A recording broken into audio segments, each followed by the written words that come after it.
ready? I'm about to start. All right. All right. All right. Yeah. We good? We good? We all good? We all good? By the way, you can't click when we're doing the Lightforge. I ever not for silent mouse? I need to use my silent mouse. Yeah. Because your click is very audible. Sorry. I reset up.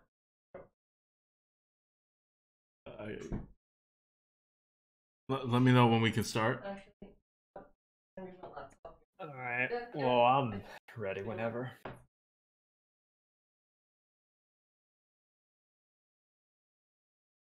This is just for Lightforge. Afterwards, you can do whatever. Thank you.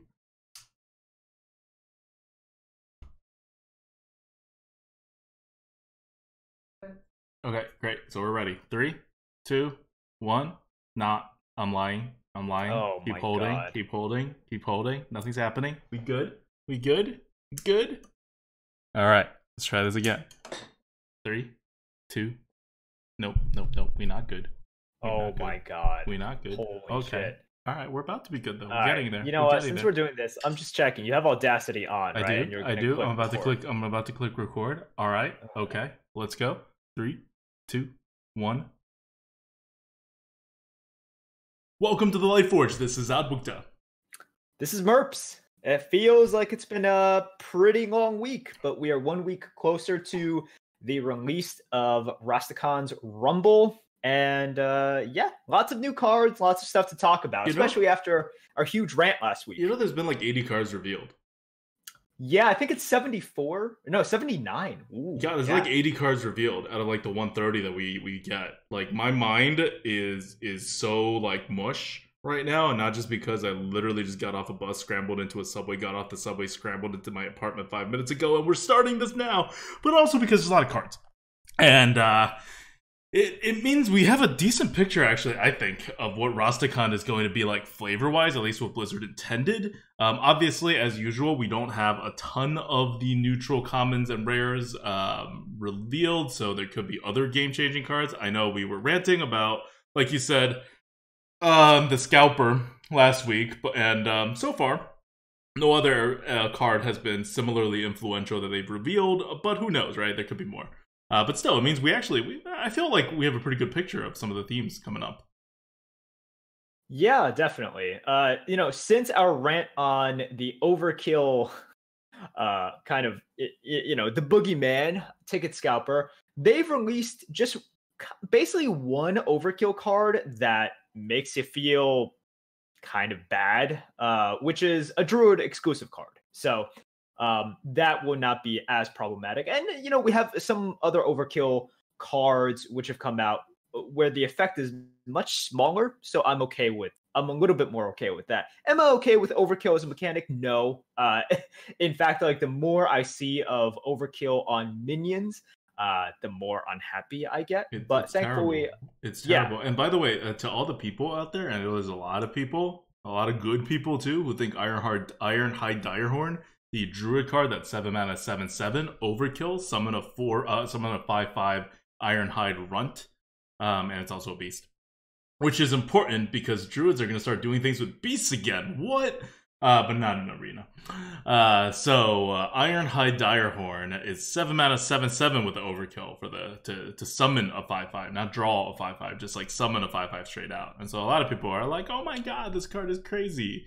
And meanwhile, we're sitting here like, but Scalper was revealed like a week and a half ago, and it's like so much worse for the Arena. Why are people going over this like way more calm and less swingy card in Ironhide Direhorn? Well, here's the thing, and I, you know, the problem I saw, because this was released on Monday, right? And in media, I was like, okay, please, no more cards like this. And they haven't. And they haven't, right? So I've been pretty happy with it. And if I were to sort of like continue / kind of, you know, add on to my rant from last week, it would be an expansion of like from Ticket Scalper to just sort of this Overkill mechanic, right? Yeah. It's a mechanic in which there is no way in which the Overkill mechanic is healthy for the Arena. So for all those people that complain about like Inspire for the arena, this is worse. And we can explain sort of why it is worse. But yeah, I want to add a couple of things onto our discussion from last week as well, and also address a couple of like comparisons that people have made that I just don't think is correct. You want to do that right now? Like, can I do that, or did you want to do something else? Let me start off with basics of card valuation, or just like card design. Let's not even say valuation. Let's say it'll help people understand where we're coming from by overkill on a creature being an absolutely terrible thing to do, period. Okay. So let's say I am creating a card, right? And we have a points pool where like one stat is a point. And let's say I have like 10 points to work with, right? I got 10 points to work with. This is what I'm working with. This card is a 4-mana card. It's going to have 10 points. Total, and I'm a card designer, and I'm going to make this card work. I could make like a Yeti with 9 points, right? And make it like, I could make a 4-mana 5/5, use all 10 points. That's kind of like maximum level of power that you're going to get. That's going to be a pretty strong card. Or I could get a little creative, right? And one of the ways to get creative is to create start of turn effects, essentially. So I could say, here's a creature. If it survives to a turn, then you draw a card. You know, what would that be worth? Well, that depends on how often the card is going to survive, which depends on generally its health and the mana cost that it's allowed to come out in. And, you know, we have the algorithm that's determining all of that. Blizzard, I assume, does not, but they have human beings and a lot of testers who test out whether things are okay, and they have a vague idea of this, right? Like, you don't need an algorithm to have a general sense of what would be an appropriate card. So, they have that. Now, Inspire was basically a start of turn effect that also triggered on the same turn. So if you're designing a card, you have a card pool of 10 stats. Let's say draw a card is worth 3. Well, in that case, you know that you're going to spend 2 extra mana to get your hero power and this extra bonus pool of 3. So what's going to happen, and let's say your hero power is worth, well, what's a normal hero power? Like Paladin, right? That's worth like what? Like 1 or 2 or what? Let's just say 1. So you're going to spend 2 more mana, each mana being 1, and you're going to get 2 things out of it. And you're going to, so that washes out. And so you just need to build in onto your card 3 extra points. All right, this is like super basic. It's really much more complicated than that. But you've already built in 3 extra points for the turn you play it, because you expect that you'll want to draw a card the turn you play it, even though you have the option not to. And they have to build in like other bonuses for like how you can make choices and how those choices affect things. But regardless, simple situation. We're not going to be bonuses to player agency or anything. You have 3 points out of your 10 that's just dedicated to drawing a card this turn. And then you have another like 1 or 2 points for the possibility to draw a card next turn, and then another like 1 or definitely less than 1 point for it to still survive. You draw a card the next turn. In Inspire, each time you want to draw a card, you still have to make this like hero power thing, and so it basically like locks out of your hero power if you count it as part of the spell. I'm going a little deep now, and I realize that this is like a really hard thing. No. This is really hard to explain, and this is why people don't get it. Like, I'm trying to explain it in a way so that the smart people can follow me and like understand where we're coming from on this. But it ends up being that you're using up your pool in Inspire on the same turn that you're playing it, so you're building a less lopsided card. So your snowball effect that goes forward can go deeper, but this card then now has to survive something like 3 turns in order for you to get the same lopsided effect that a start of turn effect has. So Inspire is actually not like a terrible snowball mechanic. It was terrible in that Blizzard valued it correctly, and so therefore, whenever you value something correctly, it becomes unplayable in Constructed, because Constructed is full of cards that Blizzard like valued incorrectly or purposely made OP. So that's why people didn't like it. But overall, the Inspire mechanic was less swingy than a normal, run-of-the-mill start of turn effect. Now, end of turn effects are like Inspire effects, right? Where it happens once when you play it, and then it happens again if it survives again. And so they're even better. You see, Blizzard use end of turn effects all over the place, because end of turn effects are nice. They're not very swingy. Again, because you have to build in the first turn's value into your card valuation. So you can't make the card that OP. That's just how you make cards. Now, let's look at Overkill on a creature. Overkill on a creature is not only a start of turn effect, but it's a start of turn effect that then triggers off of a conditional on top of that. A conditional that Blizzard knows your opponent can screw with you on. And so it's getting all these penalties on top of it. And so the extra value overall that you gain from the overkill effect is very low compared to what its effect normally is. If it's normally like 3 points, plus another 1 to 2 points, plus another 0.5 to 1 points, etc., that adds up to like 6 points easy, right? And that's like, that means you end up with a 2/2 creature on 10 points. That's not so great. But if you have overkill, and you end up only with a value of like 2 points on your overkill thing, because it has to survive a turn, and then it has to fit these conditionals, now you're gonna end up with like a 4/4 creature, or in this case, a 5/3 creature, and Blizzard's gonna look at it and say, math works out.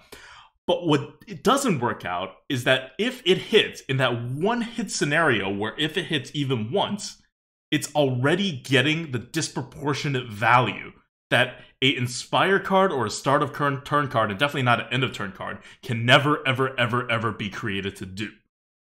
You cannot have a card that says 4 mana, 5/3, end of turn, draw 2 cards. Obviously. So that's the problem with the mechanic itself. In order to design anything with this mechanic itself, and this is also, again, this is something that the mechanic when put on a rush minion solves.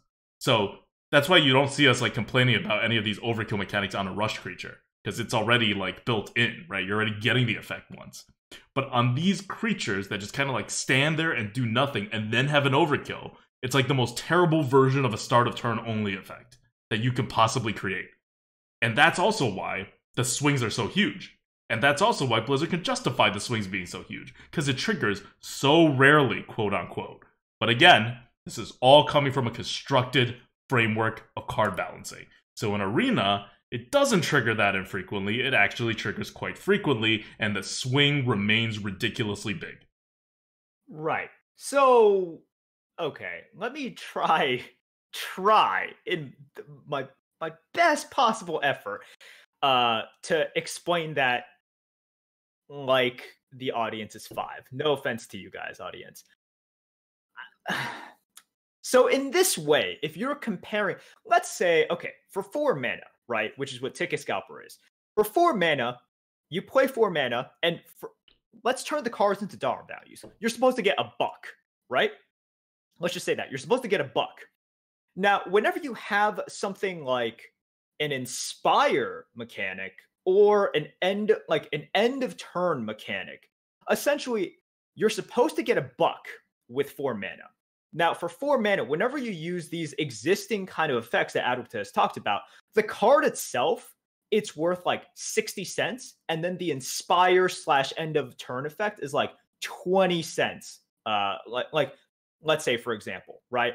And then, or 30 cents, and then, it goes out to like You're 90 literally cents. using the same 10-point system I'm using, just changing it into currency for no reason. I think this might be easier to understand for some people, okay? Because the way you explained it was, Okay, so you spend 4 mana, you're supposed to get $1. The card itself is worth 60 cents, and then the end of turn effect is 30 cents. You get 90 cents, and you're saying, okay, well, that was a little bit under what I should have gotten, but on the next turn, I could potentially have $1.20, right? And then afterwards, $1.50.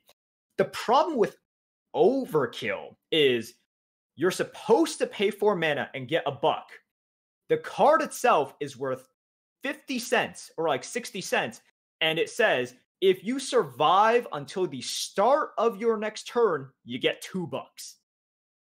That's sort of the inherent problem with it. Do you agree with this analogy? I agree with this analogy, and I'm going to point out that the only way you can build a card like that, because it sounds so silly, but the only way you can build a card like that is through a mechanic that doesn't trigger as often.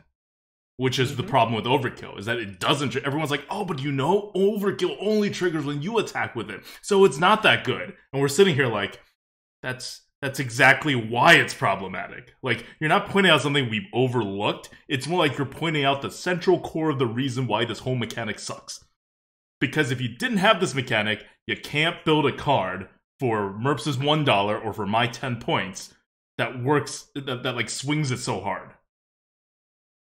Right. So let me, now that we've established this, let me ask you this scenario, which I've seen this comparison a lot of times, and I will lay out the argument the best way I can that I believe people are arguing. They look at Ticket Scalper and say, hey, look at Cult Master. Oh my god. Isn't this either a similar mechanic to Cult Master, or isn't Cult like if you're complaining about the situationalness of Ticket Scalper, isn't Cult Master even more situational than Ticket Scalper? So how would you respond to that? Well, that's the point. It is more situational. And when you play it during the situation, and then you get the value. Whereas for Ticket Scalper, it's not like situational on this turn, it's situational on the next turn. So you have no way to really control when you get the value. And you're like, oh, but that makes it worse. But no, that makes it a larger card. That makes Blizzard able to stuff more things into it. That makes it a more swingy card. Like, Cult Master is like anything else. It's like Flame Strike for having creatures on your board. That's all it is. All it is saying, if you set up, and your opponent lets you set up the situation that's beneficial to you, you get to reap the rewards because you pulled off a on-the-board combo, which gets a lot of value and is what Blizzard encourages. This has been consistent from the very beginning. That's not the problem. Imagine Cult Master as having Rush, because its effect has Rush. Because you're drawing the cards based on the scenario of the board when you play the card named Cult Master. So that's the same as all these Overkill cards with Rush. Or Overkill spells, none of which we complain about. I love Overkill spells. I think they're excellently designed. But when a creature has Overkill, and the Overkill, like, the thing in the Overkill is, like, really, really, really big and swingy, rather than, you know, like, a very, very minor thing. Like, if it's a very small Overkill attached to a big body, think, like, MTG's Trample, right? MTG's Trample is Overkill. But all it does is takes the Overkill damage and sends it to the opponent's face, which is usually not that large. On top of that, it's also just the Overkill damage. It's like actually scaled by how much you get. Here, not only is it not scaled, you trigger it as soon as you go past a breakpoint, but it's this huge, ridiculous effect that's like way disproportionate. So again, Cult Master has Rush. Not the body, but the effect. And it's the effect that we're worried about, not the body. Got it. All right, cool. So I think we can, that's all I wanted to address as well. Because with this discussion / argument, I wanted to make sure that at least you guys understood where we were at. Because, there was a huge thread on Arena HS. Thank you, Taro, for starting it. I think it's a good discussion. But I think the problem is, a lot of people don't get, or first of all, like a lot of people just don't get that our problem is with the consistency / kind of like backloadedness of Overload. And then some other people don't understand that aspect of it. So if like we're fine with disagreements and discussion, but we would like people to, it's like, you have to exactly understand where we're coming from, and then we can start the discussion. Yeah, but it seems, I don't know why it's so hard, but it seems really hard for a lot of people to grasp. Like, if you're comparing this card to Cult Master, you fundamentally misunderstood what Overkill does, mechanically speaking. Not like you can't program it into a computer, but like you can't see how it affects your strategy, and how when it's played against you, it affects your position on the board, right? They're two separate things. I trust that everyone understands how Overkill works mechanically. I don't trust that I don't trust, just from what I've seen, because these are like good Arena players, and you know, Arena HS is filled with above average players, not a lot of even average players, much fewer like below average players. And the amount of misinterpretation and questions that have come up makes me really think that if you look at the wider player base of like, let's say like actual average players who play in the arena, I would wager less than 15% of them, maybe even less than 5% of them, understand what Overkill on a minion does after it comes down onto the board. For your position, for your opponent's position, and for like the game overall. And I don't think I'm exaggerating when I say that. I had expected it to be more like 50%, but judging from the response we're getting and the counter examples and the counter arguments, it makes it really feel like people don't know what these cards are going to do.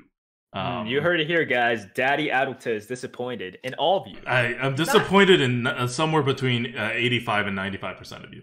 Yeah, and that's probably you listening out there. Yes, you on your morning drive to work. So okay, can we move on past Overkill? We've now spent like an episode Sure. and a half Yeah, discussing of course. Overkill. Of course. I'm ready. What I'm else very has ready happened? for We've this. seen 80 cards. Surely not all of them have this crappy Overkill mechanic. In fact, I will point out only 2 cards have this version of the crappy Overkill mechanic. That is Ticket Scalper, the card that will be hugely problematic in Arena, and Ironhorn Direhide, which we've been showing for the last little bit on our screen. And which is that Druid card, 7 mana, 7/7, and which is not going to be terribly problematic in the Arena. It's going to be a premium card, you know, no one's debating that, but I don't even think it's going to be as good as Ticket Scalper in terms of average value. It's certainly less swingy. So, I don't know. It disappointed me further when people looked at Ironhide Direhorn and goes like, oh my god, even worse than Ticket Scalper. It's like, no. Not in any way worse than Ticket Scalper for the Arena. A lot of it comes from the fact that it's a turn 7 card. Right. And that's like so here's the thing, right? If you are looking, it's like, can this thing get insane, ridiculous value? Yeah, it can. It could definitely get insane, ridiculous value. But at the same time, it comes out later as well. And if we're talking about big cards, or not even big, like medium cards that can get ridiculous value, you know, class cards, we already have that, right? Like, we have a lot of those things. We have a lot of them. The power level of value cards in general is pretty insane these days. And that's just how Hearthstone is going. Like, you know, if you have a problem with it, then you have a problem with Hearthstone generally. Mm-hmm. But yeah, so I mean, this card is going to be really good. The Ironhide Direhorn, right? The 7 mana 7/7. Yeah, it's a premium card.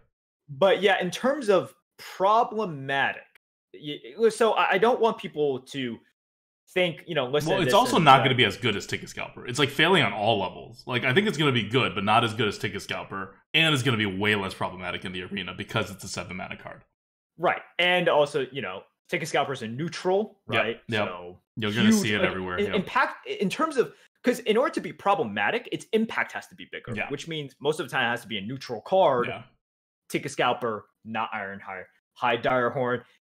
Depending on where this the Ironhide is bucketed, it might just be like ridiculously good. Yeah, it could be an auto win pick, a ton of games. Yeah. So look, when this Ironhide Direhorn is just winning Druid games left and right because they bucket it in like the 5th bucket or something. Yeah.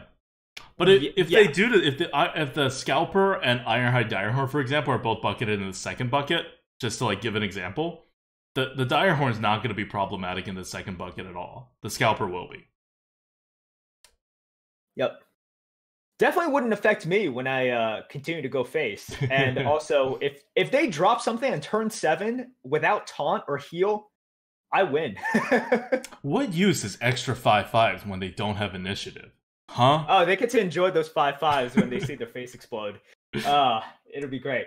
But yeah, anyways, that's kind of it for now. All right, what next card do you? What do you want to talk about next? What's a card that you want to talk about? We're just gonna go over like a couple of cards that we think that like should merit some discussion on the early going. We can't go over all the cards. One thing I will point out is that cards in this expansion are very polarized. I think they're more polarized than Boomsday and Witchwood. Oh yeah. In that, not just that the good cards are really good in the Arena, but the bad cards are really bad in the Arena. So it'll be like a very clear line between like unplayable Arena cards, which this expansion seems to have more of, and like good Arena cards, which this expansion also has a lot of.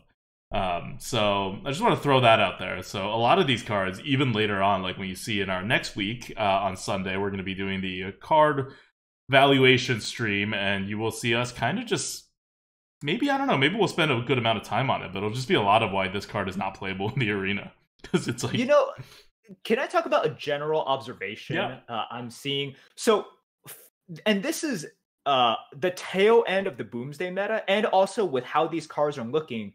I'm wondering if you agree with this assessment. Kind of, we're kind of seeing like the death of midrange here, in terms of how decks are operating these days. In terms, like, people are getting greedier and greedier with Warrior, for example, right? Mm-hmm. And then like this one mage draft that I had, the coaching draft, right? And you saw like the draft. You're gonna see that operated on YouTube. I want to say Wednesday. Right. And that I thought, I was like, this is like a top 1% kind of value / control deck. And then, in the 2 losses with Warriors and in some of the other losses I had, oh geez. Well, hopefully my place doesn't burn down. Okay, I'm gonna mute Merps now. So okay. Merps is back now. Essentially what is happening is that decks are getting a lot greedier, and the deck that I thought was like a top 1% deck, it was only like a top 5% deck, in terms of warriors and priests being able to outvalue like my deck. Well, maybe when you're at like 10 wins, you're just among the top 1% decks. Sure, but I'm also looking at whenever I don't play it, I watch all these streams as well, and I'm looking at these new cards that are coming out, and it'll only get more polarized. Like a lot of these cards that are coming out, mid-range doesn't have that many tools, right? We're not getting like either the pit fighters or the fungal mancers, which really play into sort of mid-range. We're getting all these spirits, right? All these spirits and everything. A lot of them favor sort of like, it's like combo. Combo, like you get tons of value with them, right? And so you can either go really fast or you can go really slow, and a lot of these cards give like continuous slow value, right? So yeah, it makes me feel as though, look, wait, so what's continuous really slow? Wouldn't that be mid-range?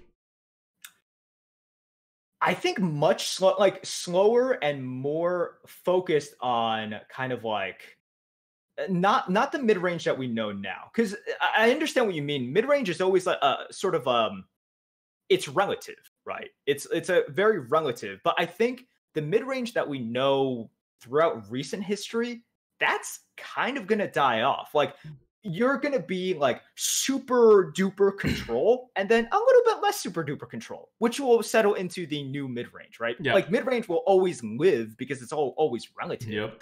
But the mid-range that we've seen for a long time, we're not getting pit fighters and fungal mancers and all of that stuff, right? Which really defines kind of that style of play. We're getting a lot of these, even the small cards have insane value potentially, right? Because of all these spirit cards as well. So you have a lot of these little small dinky cards, and you have a lot of these really, really value-oriented cards that either, are big by themselves, or like a Pyromaniac, if you guys remember, like the 3-mana 3/4 Mage card, which could just draw you a ton of cards. So that's sort of like what I've been thinking these days. What do you think of that?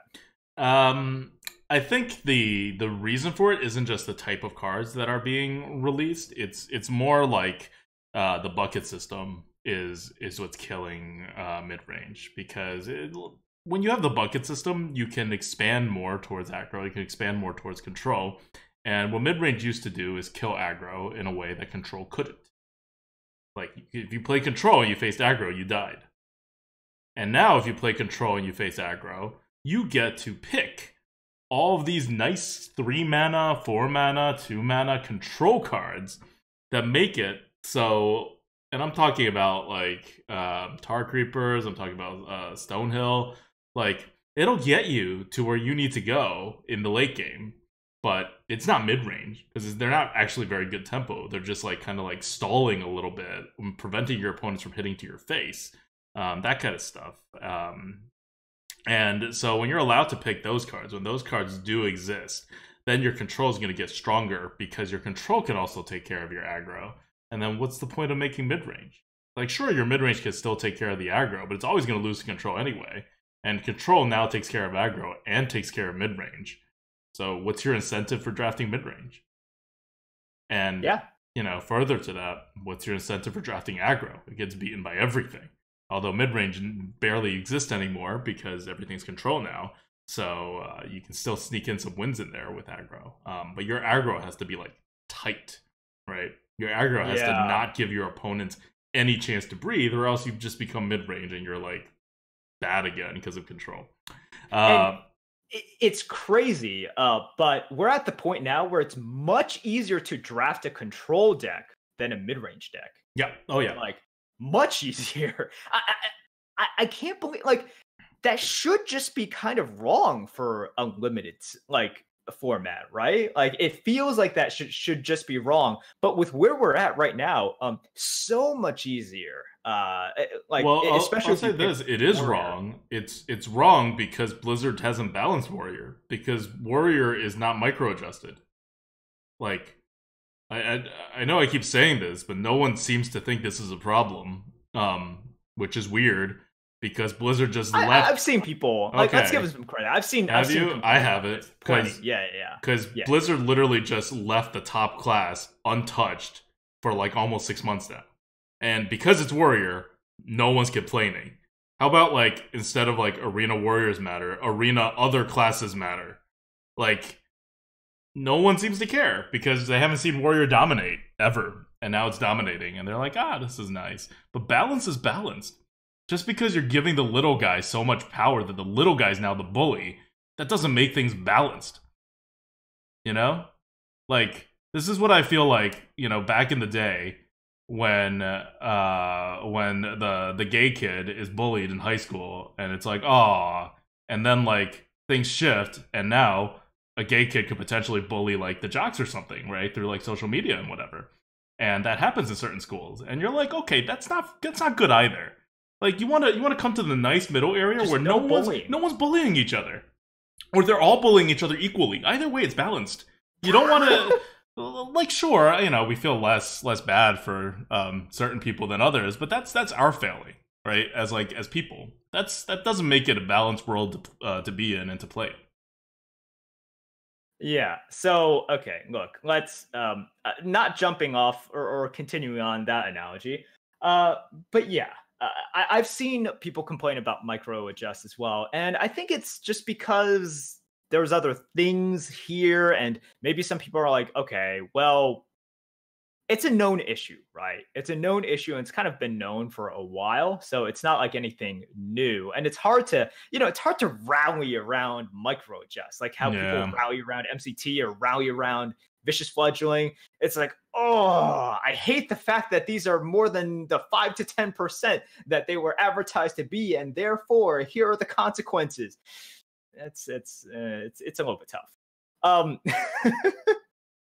But yes, that is one of the problems. And I agree. Like it's all of these things have contributed to the fact that mid-range is harder to draft. And the fact that it's harder to get a good workable mid-range deck.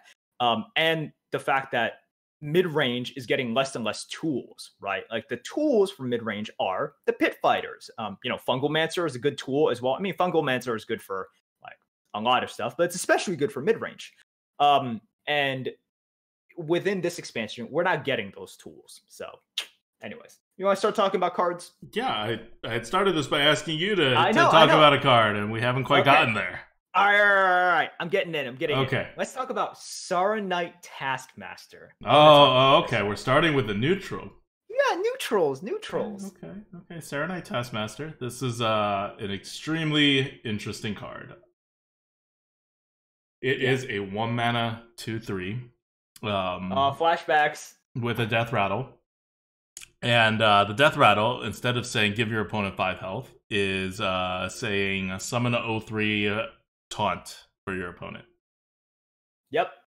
So, for those of you who played in the arena during the Zombie Chow days, especially during the early Zombie Chow days, and recognize how good Zombie Chow was, you might be like, oh, Zombie Chow 2.0? Is this going to be the new beast of the arena? Is it going to dominate everything?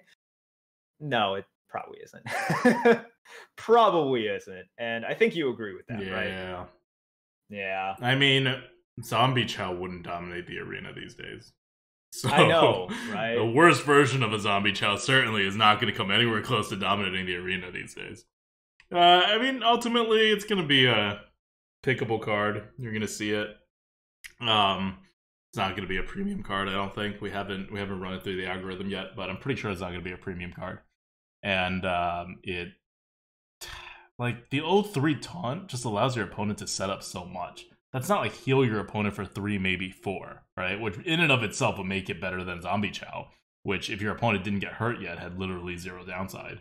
But add to the fact that you can buff with this, it means for like 1 turn, your opponent like won't be removed and gets to like act on the board. It's a much better design card than Zombie Chow. I love the design of it.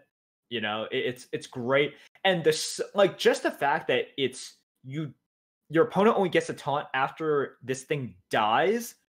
Some people might think it's like, oh, okay, you don't give them the taunt right away. That's not good for you. No, you like, want to give them the taunt right away.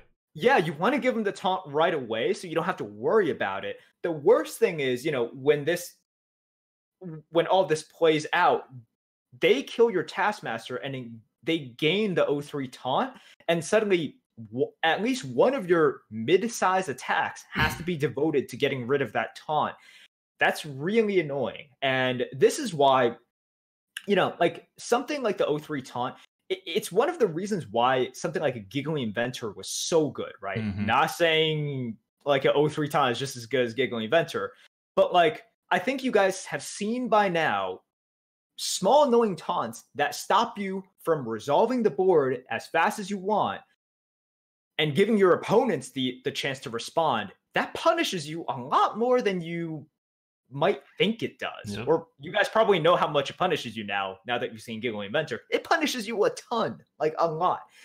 So this thing it's designed so in such an awkward way. Love the design, and it's perfect in a way that, you know, doesn't make a 1-drop that'll just dominate the meta, right? Yeah. Since it's right next to it, I want to talk about this Sightless Ranger guy. Sightless Ranger is a 5-mana 3/4 Rush Overkill, summon 2 1/1 bats. There's a couple of Rush Overkill creatures, minions now that have been revealed, so I think it's going to be good to talk about this in the context of the Overkill discussion. And yes, we keep saying, like today, if you've been listening to the first part of this podcast, that like Rush Overkill is not a problem. Why? Because you built in the value into the very first hit, so your swing it cannot possibly be that big. So let's look at Sightless Ranger. This is it's a 5-mana 3/4 Rush Overkill, summon 2 1/1 bats. So what it really means is deal 2 damage to something, and then if that thing has less than 4 attack, you still get your 3/1 or maybe 3/2 thing back, and you get 2 1/1s. Compare that to the Hunter card that's also 5 mana that deals 2 damage. Deals 3 damage Overkill, summon a 5/5. So basically deal 2 damage and summon a 5/5. And it looks a lot worse. And it looks a lot worse for the reason that your Overkill is built into your initial charge, and they still have to factor in the fact that you may get a second charge. And you're probably not going to get a second charge, so there's a little bit of swing there, but the swing is very, very, very small. On the other hand, 5 mana, deal 2 damage, summon 2 1/1s, potentially have a 3/1 on the board or not. That's all pretty normal and within your normal expectations. Like, this card can't get out of control. Like, it can't. And that's what's... Right. Well, I mean, okay, it can. You have to buff it and do weird things. But, like, in the arena, it will not get out of control. And it's a well-designed card for that reason. And almost all the Rush Overkill cards, I mean, literally all the Rush Overkill cards, are designed with all these limitations in mind. And they could be good and they could be bad in terms of, like, raw value. But the swings are not going to be that big. So these are well-designed cards. Like, Overkill Blizzard, I think for the most part, has used good design. Like, I like the Overkill mechanic. But when you just put it on a creature, and then you make the Overkill thing really, really, really, really big to overcompensate for the fact that it is not likely to trigger and construct it ever, then you've screwed Arena over. Yeah. You can look at Sightless Ranger as a spell, right? Essentially, you know, charge minions are basically like spells. And this is, right, so like Adam just said, if you were paying attention at the beginning, he said, we have no problem with Overkill on spells, and at the same time, we have no problem with Overkill and Rush, which might seem weird to people because they're like, wait. If you have a problem with Overkill and minions, doesn't Rush make it worse? Yeah, no. But no, because what it does is when Blizzard puts Overkill and Rush together, the pricing of this is a lot closer to 60 cents and 30 cents than it is to the 50 cents potentially turning into $2. Yeah. Right. So, it's funny. Like you add on more initiative and it becomes a lot less problematic. Well, because they're raising the price. Like nothing's free in this world, damn it. Unless it's a Wisp. No, even that costs a card, I understand. Unless it's Hearthstone, and you're good enough to be infinite in Arena. There you go. All right. Okay, one thing I want to go through really quickly is removals. Because if you remember in Boomsday, we didn't have removals. Like, they just didn't give you any removals, and it was kind of weird. Yeah, I remember. If you remember in Witchwood, they didn't give you any removals, and it was weird. And the removals they did give you were generally not that good.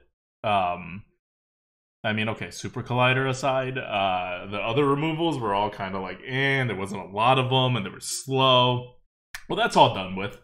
And I think after 2 expansions of that, it's about time. I always hate board clears and things like that, but you need some removals in the game, and especially when Arena's going to get so diluted, because the old removals are the OP removals, right? Like, the classic removals are the fireballs, the swipes, the cards that Blizzard, like, just designed to be core and overpowered, or they, like, did not have a balance team that knew what they were doing, and just ended up with cards that are overpowered, and they're like, this is fine. But it really makes it very hard for Blizzard to design usable removals for this game going forward. And it's one of those design flaws or just limitations, maybe. Maybe it was intended that way. And it certainly does feel nice, right, to swipe something or to fireball something. So there's definitely benefits to doing that kind of design. But it does limit your future ones. So the end of the cycle, we keep talking about Rastakhan and all the winter expansions as it is the set that is in the meta for the least amount of time. It is the one with the most experimentation. Well, Overkill is not the biggest way of experimentation, I think, but these kinds of like removals are interesting in that they're bringing them back. Savage Striker in Druid is basically a removal. Stampeding Roar gives a creature rush. It's basically a removal.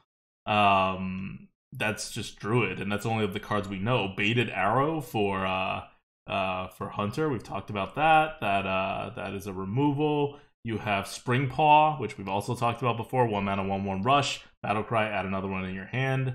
All removals. You have Mage, which has like a crap ton of removals. Just take my word for it. All the classes have a whole bunch of removals now. Just even of the cards that we know so far, and there's more to come.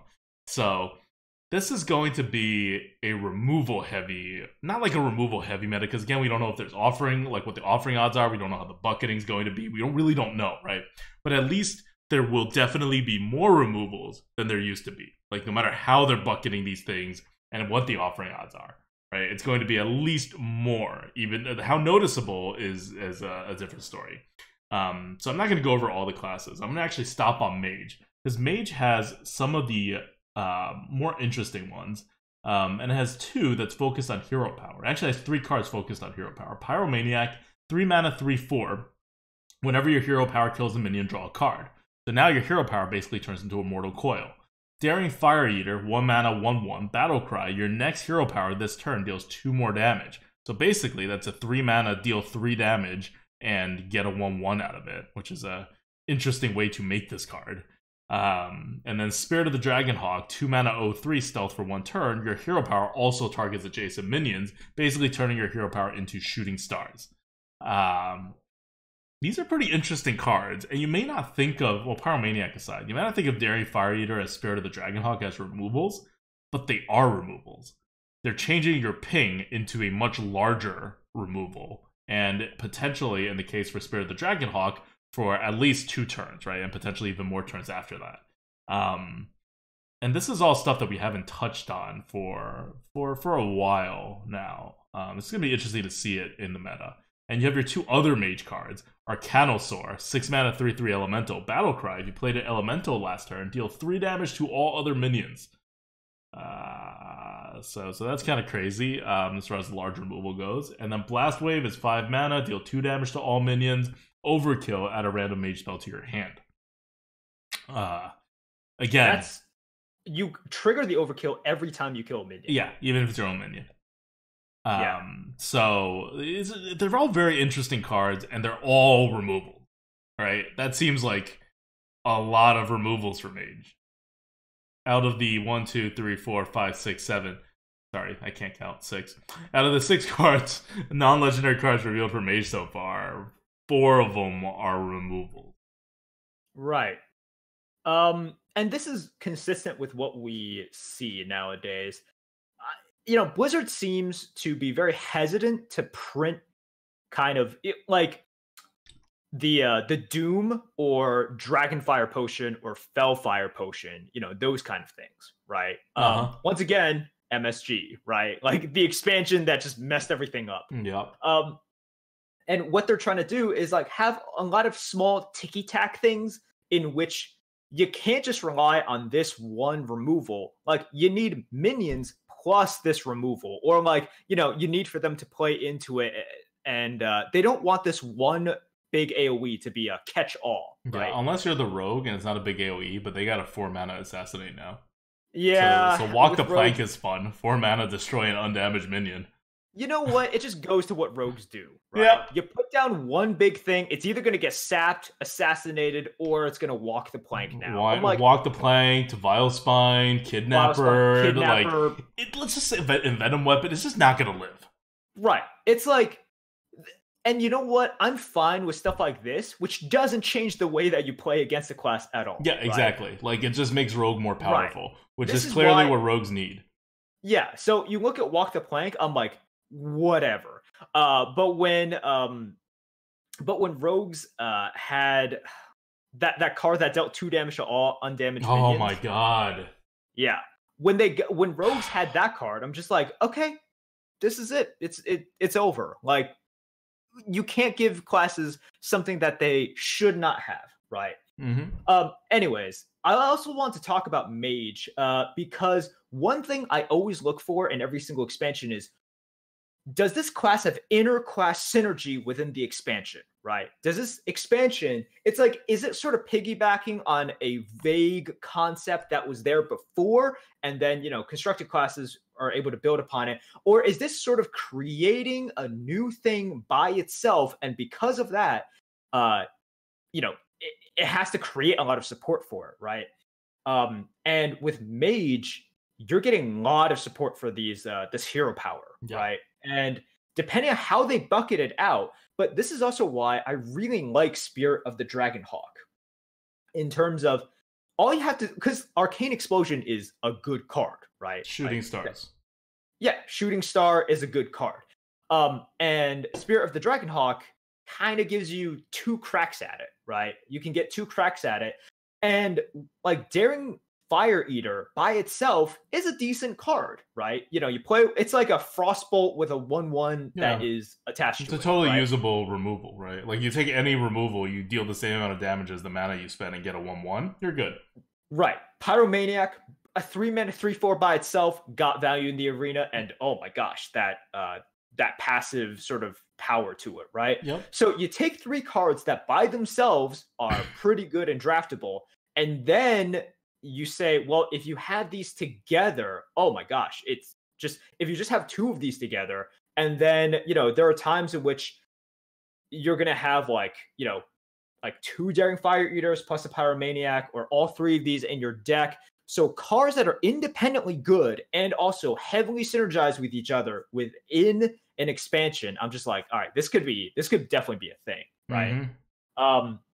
So I'm really liking Mage for this expansion, potentially. Like, you also have the existing Elemental that does the 1/3 for 2 mana that freezes stuff. Yeah. So that'll play into this too. Yep. So yeah, this is all pretty cool stuff. And Arcanosaur, that's just one of those cards in which you're going to lose to it some games, and there's nothing you can do about it. It's one of those cards, right? Like, you're going to lose to Arcanosaur sometimes, and that's it. Basically, Mage is going to be silly. It's going to be real silly. You're looking at Blizzard, and you're wondering what they did because they took away Mana Worm, right? So mages can go control now, and they can't go aggro anymore. Which in the arena I didn't really mind, because the explosive runes and pyroblast stuff was getting kind of old. And now without Mana Worm, it's a little more under control. But now it's going to make Mage into a very combo-heavy class, which I like that for Mage. All right. Okay. What do you want to talk about next? Why don't you pick something? Ooh, I get to pick something. I like it. All right. I wanted to talk about Shriek. I have no idea what card that is. It's a Warlock card. Okay. Oh, are you going with more? Okay. Got it. So Shriek is the 1 mana card. Spell, discard your lowest cost card. Deal 2 damage to all minions. Yes. By the way, you need to scroll up a little so people can see it. Or, scroll down. But yeah, with Shriek, once again, Blizzard seems to be very okay with these small removals, right? So what is Blizzard really pushing us towards? They're saying, we want to give you guys tools to control the early game and just sort of be like... Wait, hold on. Mm-hmm. I totally missed that this card existed. Is this really a 1 mana volcanic potion? Yes. Oh my god. Okay. I guess when this was revealed, I was like not paying attention. Holy crap. There's not even ambiguity about this card. It's like, can you read those words? No, I must have not. It must have totally slipped my mind. Or that's great. Okay. Wow, Warlocks have a 1 mana volcanic potion now, on top of all their other board clears. Yes, and this is a controlled discard. Blizzard is going for the controlled discard now. Oh right, yeah, because it's discard your lowest cost card.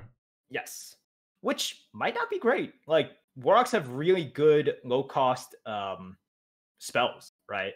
So might not be great with, but Shriek is exactly the kind of card that I do not like to see as an aggro deck. And it goes back to what you're saying, right? It's like, if we have too much of this stuff, then we might be going towards a meta that is very, very control heavy, right? It's like someone goes like, if 100 is just drafting like 30 mind controls, someone goes up to like 75, and then all they need is a couple of Shrieks, and then they just survive the early game, right? And then what happens? And then it's whoever drafts 76 in terms of value beats the 75, and then you just have all of these like insane, ridiculous games. And that's kind of what I'm afraid of. It's like, when you give players too many of these kind of tools, like Shriek is a little bit too good to fight off all of the hunters, as a Warlock. And with something like Reckless Dire Troll as well, I'm just like, oh man, I don't know. In case you guys don't know, Reckless Dire Troll is a 3 mana 2/6 taunt. Battlecry discards your lowest cost card. That's right. It's a normal 2/4 taunt for 3 mana, which is normal. And then you add 2 more health on a taunt creature, on a taunt minion, and you're discarding 1, but it's your lowest cost card. So it's generally like potentially less impactful. Damn. Yeah. Like, between Shriek and Reckless Dire Troll, this is gonna be bad. Yep. Okay. So we still have Warrior. We are going to get Warlock back, because Warlock was getting a little iffy after the micro adjusted Warlock. It used to be a really good control class. Now it's like what I consider a balanced control class, which is to say sometimes you can't draft a complete control deck. Now it's going to be right back there, unless they micro adjust it down again, because this is going to be... One thing about Warlock, though, especially with all these discards, because these control v control games that Merps is talking about that end up going to the end of the game, fatigue really matters. I've had more fatigue games in Boomsday than I've ever had before in the arena, by far. And one thing about Warlocks is they suck at the fatigue game, because their way of going into the end game is to keep drawing cards. And here, you're not only drawing extra cards with your hero power, but you're actively discarding more cards. So you're being even more crappy towards the fatigue game. So to whatever extent the fatigue game is still relevant, which I think it will be in the Rastakhan meta, Warlocks are actually at a disadvantage playing control. So before, we used to ask this question, right? back in the Warlock dominance days, where if you're a mage, what do you have going for you, right? You're just a crappier version of a Warlock these days.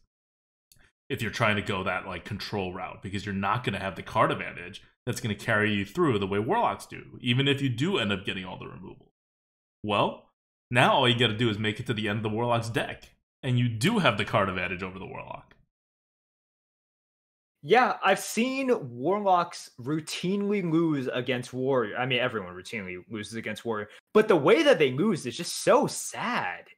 It's, you know, they tap and they keep up and everything is fine and the game is very even, right? The Warlock is getting some value, the Warrior is getting some value, but the difference is the Warlock is tapping like 7-8 times to get that value and to continue on the game. And suddenly, like, you know, the Warlock gets a tiny bit of advantage, but he's decked out. Yeah. Like, that's it. And then the Warlock uses, you know, one last removal or one last giant taunt.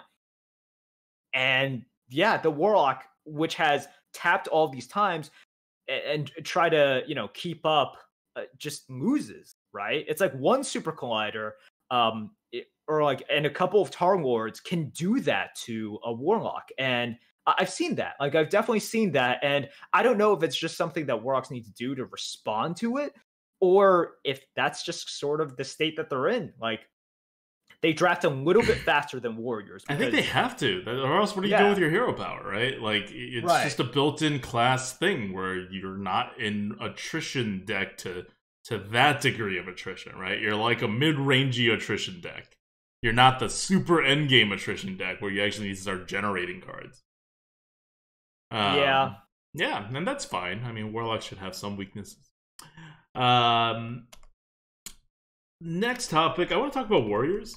Because they're the #1 class right now, and everyone seems to like to play them, even though they play nothing like any other class, and none of your skills are transferable. So, you know, enjoy while you got it, but I still maintain the Warriors the worst class to play right now, because just, it's so weird. It's so dependent on certain cards. By worst? You have to define what you mean by worst. I mean worse as in you don't improve yourself as a person, and the meta's about to change. So why? All right. So to add a little bit of meat to that, what Adulta is saying is, it's funny because Warriors before, like, you could learn a lot about tempo from playing Warriors. Because you have so many decisions to make. Right. It was, a lot of decisions to make and a lot of tempo plays that you can make. And now, it is not even control. It is just hold, and then unleash your removal. Like, that's basically it. Whether it's Super Collider, whether it's Warpath, whether it's, you know, execute, and then drop off your Tar Lords, right? Yep. That's essentially it. And that kind of play style, knock on wood, will not exist forever. Like, it's one of those things in which, it's very meta specific, and it was kind of like a perfect storm, which allows Warriors to do this. Yep. But that sort of play style, it's so, like, it's such once in a blue moon kind of thing in the arena that, like, we shouldn't have that happen again. And it's also just going to naturally get diluted when the new expansion comes down. Like, even if they don't micro adjust Warriors at all, you're still adding a whole bunch of cards to the meta, and that's going to dilute it down a bit. And Warriors are already, like, they're not getting too many of these cards. They're getting kind of the right amount offered to you. You know what I mean? Like, they're not. It's not like the back in the days when Warlock just got so many board clears that you're like, I can't take this board clear. I need to do other stuff too. Warriors are getting the right amount of kind of everything. So when anything gets diluted, it's gonna, like, affect them. And I have to believe that Blizzard's going to micro adjust down the by far #1 class. Right? Maybe. Probably. Okay, so new warrior is going to be a dragon warrior, which is a very clear direction Blizzard's going with this expansion. They're the new dragon class. Every once in a while, they'll be like, hey, you're the dragon class now.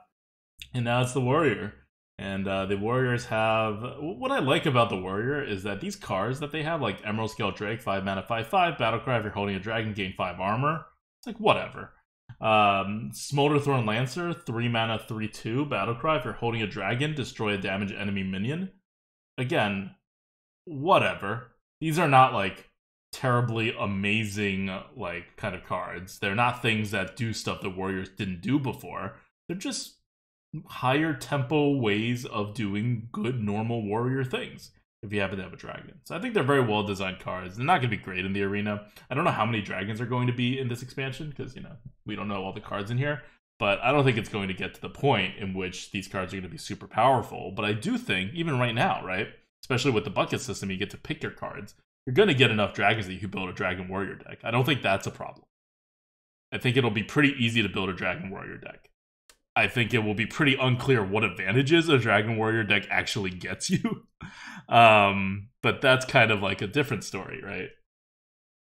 Yeah, pretty boring stuff for warrior this expansion, and I think we're all okay with it. Yeah, well, Soltharaz is the not boring card. Right. And I am looking forward to seeing where they bucket it. We'll see. Anyway, anything else you want to talk about? That was basically it. Look, we don't want to talk about all of the cards. We hit a lot of the things that kind of tie to any sort of theme. And I think, you know, we chose cards that we can kind of talk about. It's like, all right, this card is a reflection of what is going on or what will happen to the meta, right? Yep. So I think that's pretty good. I'll add one more thing just because this is definitely hardly complete. But from what I've seen so far, there's a good number of curve cards. There's more curve cards. I had this hope for Boomsday that there was going to be a good amount of curve cards, and there really wasn't. There was kind of a normal amount of curve cards, and I'm kind of having that hope again for Rastakhan now, because there's a good number of curve cards, like solid curve cards being released now, and especially with this Saronite Taskmaster guy coming out, I'm kind of feeling that maybe Blizzard is more okay with giving some curve play as well. So Merps is like, oh, midrange is dead. Well, maybe midrange is still alive. Maybe we're going to get some more curve cards. Because right now, so far, your percentage of cards that can act as a weak or medium-ish curve card, not like a power curve card, not like an Ungoro curve card, but like a normal, like, oh, here's a 2-mana card I can play on turn 2 and be fine with it. Or a 3-mana card I can play on turn 3 or whatever, is actually really high compared to the amount of cards revealed. And even higher if you consider that normally the curve cards are not revealed in the beginning. They get card dumped in the end. Like, if Pit Fighter is coming back, Merps, like, let's say Hungry Dragon but 5 mana, and let's call it, like, no longer as Hungry Dragon, that's not going to be revealed until the card dump if it's a vanilla 5 mana 5/6. So, we'll see. And one other quick comment is, at least in the neutrals, we haven't seen the ridiculously giant taunt yet. Fingers crossed. We have a Mani Warbear. No, Mamani Warbear is rushed. So I know it looks like it has 7 health, but it doesn't have 7 health worth of taunt. You know, Rabble Bouncer has more health, but Rabble Bouncer also is, you know, based on how many creatures you have on the board that it can even be played. So it's a little more specific of a taunt. These all-purpose, like, sleepy dragons, like mammoths, like those guys, we haven't seen yet. We may see one soon. They've been pretty consistent. You know, Giggling Inventor back in the pre-nerf days. Even now, Giggling Defender is a pretty serious taunt. Yeah, we haven't seen one yet. Fingers crossed we don't see one, because those have been warping the meta for a bit. Okay, cool. All right. And I think that brings us to the end of the Lightforge. Do you have a question from the goat? I do. This is a long question, though. So, do you want to do it? Yeah, let's do it. We're not gonna have a card good bet because we've been just talking about cards. All right. So this one comes from this impetus from our subreddit, the Green Goat subreddit. The question is basically, hey guys, I'm struggling with optimally playing poison minions in general, and he specifies Light Nozzle Crawler and Stone Skin Basilisk. He says, I see my opponents fairly consistently getting better value out of Blight Nozzle than I do, and I can't quite figure out why. So, what's your response to that? Well, one is you're probably getting better value out of these cards than you think. Because you play them and you're like, oh, they're only hitting small things. And your opponent is thinking, oh, I can't play my big things that I want to play. So you may not think you're getting a lot of value, but you probably are. Because they're not like the most terribly difficult cards to play. The second thing is there is some weird decision making that you don't really see elsewhere in this game with both of those cards because they have 2 hits, or they have like different, they have a death rattle essentially that has a poison attached to it. So a lot of these like mind games of how you hit what and when you use it, right? Like of trying to figure out if your opponent is just kind of done or if your Basilisk is really still stopping your opponent from doing stuff. Like that's a read that you just have to get better at making. Like once you play the Basilisk, look at what your opponent's doing and look what ends up happening. If it seems like your opponent's having a pretty easy time playing around the Basilisk, use it up. If it seems like your opponent is struggling a little, like he's playing off curve, he's playing like, I don't know, he's inefficiently using a battle cry or like whatever, he's like choosing to draw cards instead of do other stuff, then keep your Basilisk healthy. Like, use your other creatures to remove his creatures or whatever, if at all possible. Use removals even. Like, sure, you have a Basilisk up there, but if you don't want to run it into a Raptor, like, use a Holy Smite. Like, I don't know, just like, protect your Basilisk, even if it still has its Divine Shield. You don't have to use it up immediately.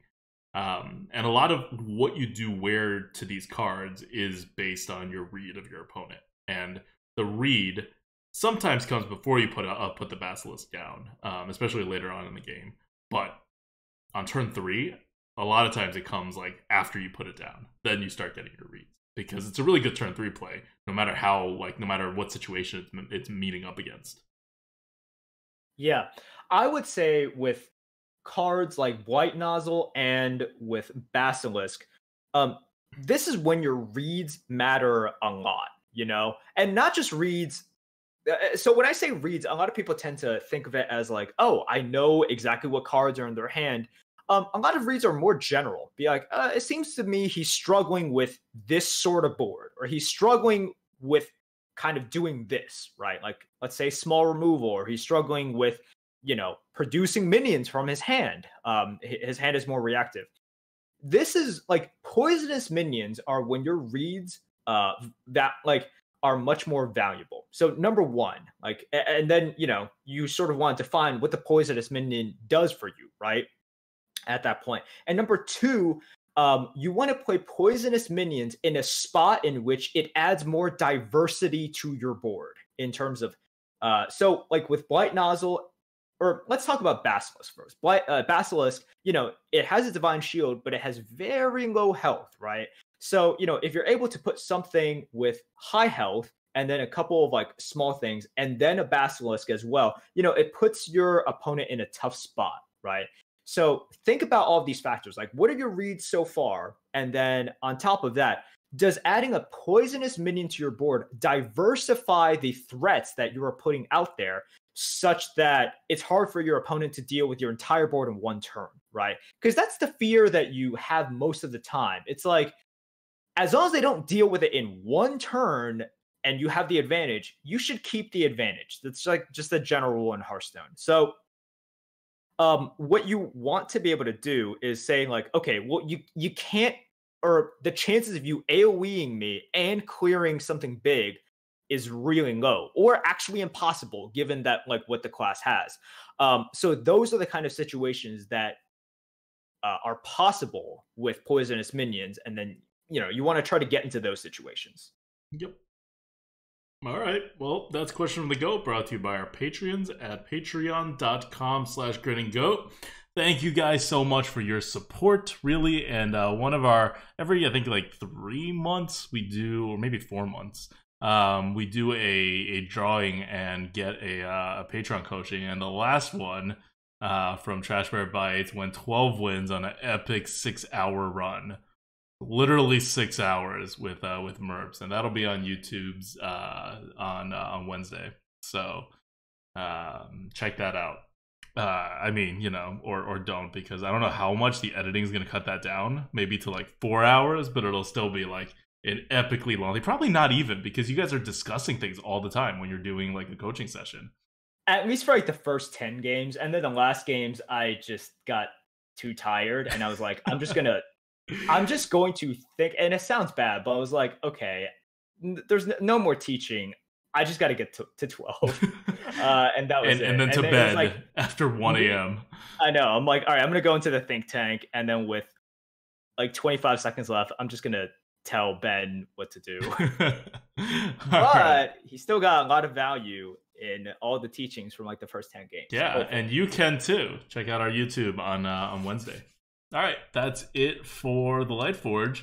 Until next week when we do the huge valuation stream / podcast / YouTube video. All right. See you guys then. Have a good day. Bye.